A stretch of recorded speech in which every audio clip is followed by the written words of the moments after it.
Kita punya suara dan wajib kita berikan suara itu kepada orang yang tepat. Siapa orang yang tepat? Ini poin berikutnya yang perlu kita sadari. Rasulullah SAW dalam salah satu hadisnya dari berbagai sumber dan riwayat, salah satunya menyatakan,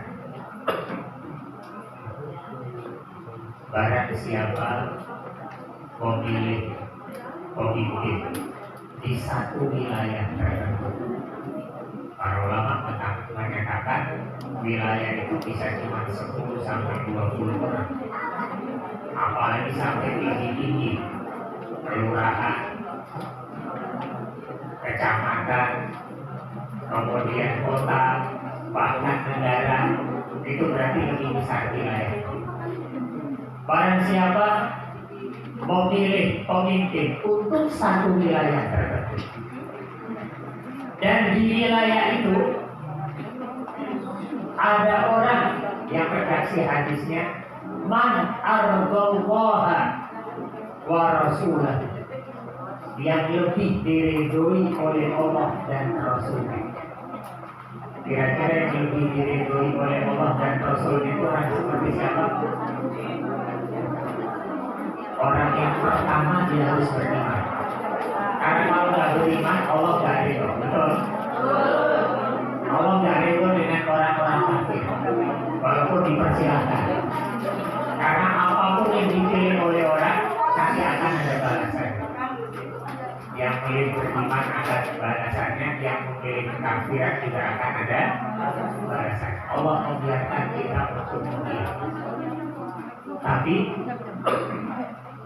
kalau ingin menjadi orang yang diridhoi oleh Allah, maka kita harus beriman. Itu yang pertama. Seringkali dalam hal ini, kemudian kita bisa istilahkan memilih calon pemimpin harus yang beragama Islam. Masalah kemudian ini semuanya Muslim. Yang ditawarkan tidak ada yang non-Muslim. Maka nilai kita harus dinaikkan, bukan sekadar Muslim. Karena tidak semua Muslim taat kepada Allah, kemudian Allah ridho terhadapnya. Banyak orang mengaku Muslim tapi tidak sholat, ada? Tapi tidak ada di sini ya. Harus dipastikan.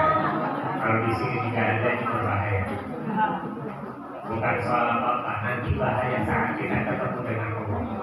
Keislaman kita tidak diakui, walaupun saudara-saudara tetangga kita mengakui dia Muslim kok, tapi Allah tidak mau mengakui karena tidak pernah mau. Ini resiko yang harus dipikirkan sebelumnya. Sehingga kalau Muslim, oke, semuanya Muslim tidak ada masalah, harus naik lagi supaya dia diridhoi oleh Allah, keislamannya harus standar baik. Bagaimana melihatnya? Bahasa sekarang sering menggunakan istilah lihatlah track recordnya. Bagaimana sebelum ini? Pasti ibu tahu banyak media bulan-bulan ini lagi rame. Kalau ada orang baik, maka curiga jangan-jangan dia. Kalau ada orang tiba-tiba baik, jangan-jangan dia. Iya, jangan-jangan dia calon. Jangan-jangan dia calon presiden.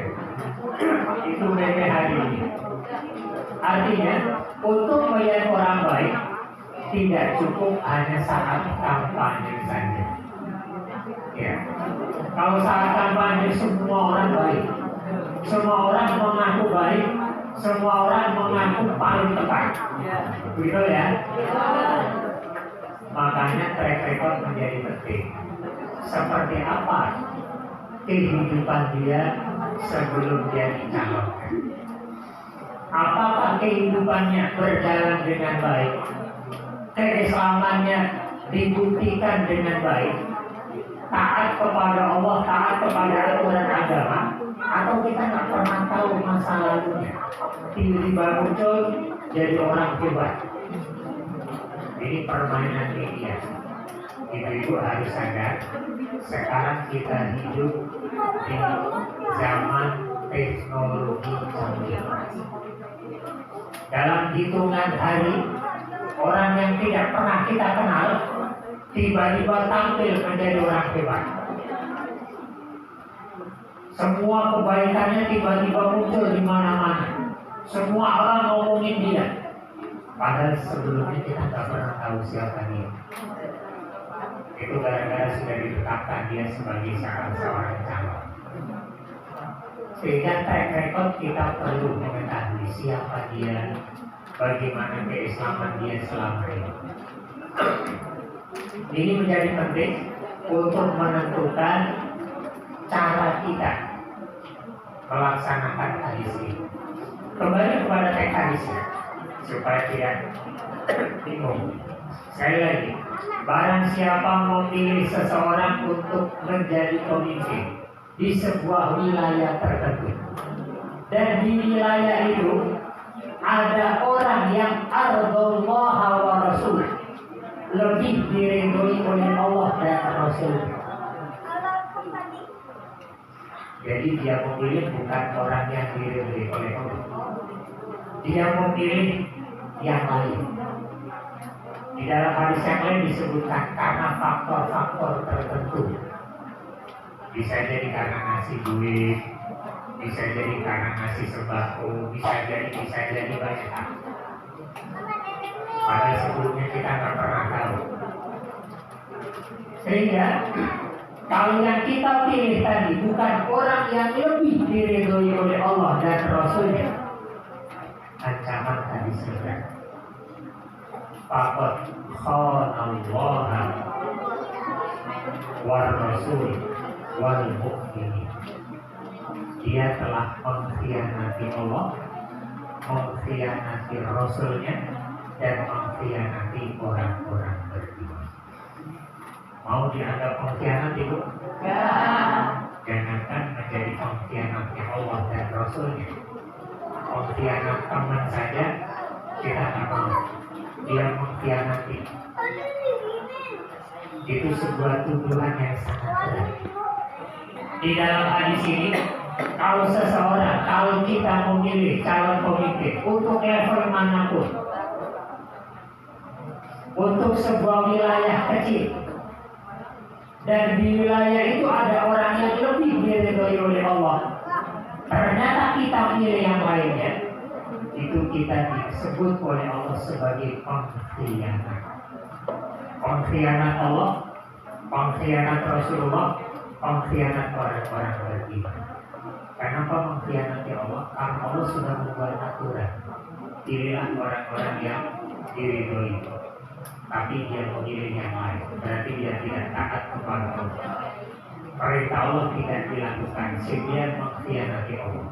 Rasul sudah menjelaskan di sejumlah hadisnya bahwa yang harus dipilih menjadi pemimpin adalah orang-orang yang kualitas agamanya terbaik. Karena yang menyelamatkan hidup kita itu agama. Jangan sampai urusan agama dianggap tidak penting, hanya ngurusin dunia, padahal dunia kita akan berakhir dalam waktu yang sangat cepat. Urusan agama kita berlanjut sampai kehidupan akhirat. Ini yang harus kita pikirkan. Ketika Abu Bakar As-Siddiq harus menggantikan kepemimpinan Rasul, ada diskusi antar sahabat.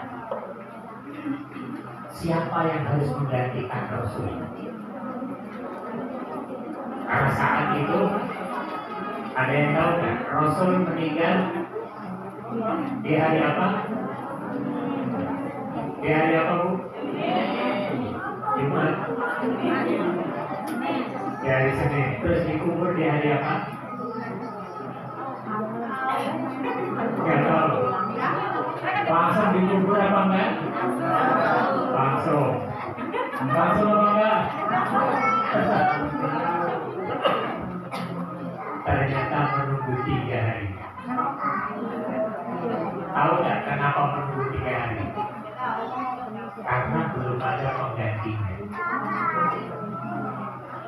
Sehingga jasad Rasul tidak segera dikubur, supaya orang tetap tahu ini pemimpin kita. Sebelum ada penggantinya jangan sampai dikubur.